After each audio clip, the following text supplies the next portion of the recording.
We're joined now by Speaker Ryan's former Chief of Staff, David Hoppe. David, thanks for being here.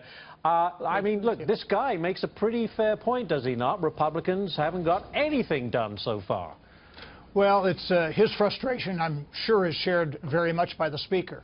After the elections last year, the Speaker, and working with the President and working with Senator McConnell, started to lay out a plan for this year, and it has not turned out the way they hoped it would. It took them longer in the House to move the health care bill.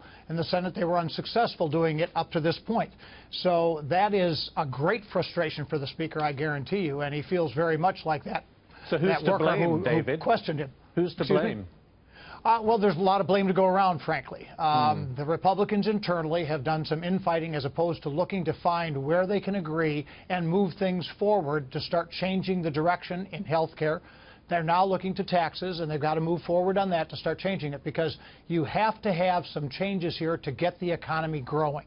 And that's the key. That's what the President's looking at.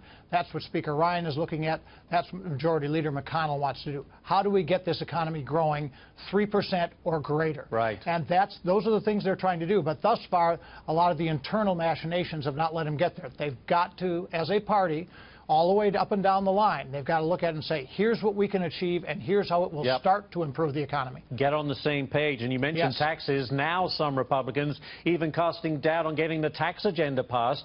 If you can, David, listen to Senator Orrin Hatch on Fox News this weekend. Take a listen.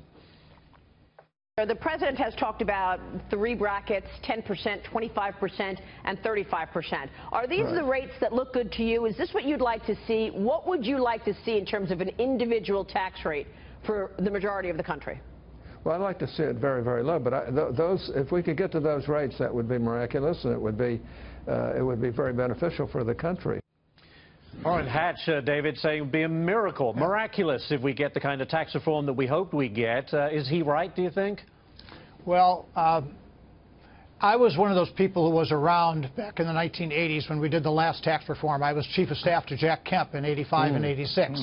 It was a very, very difficult thing to do, and we passed it by the skin of their teeth.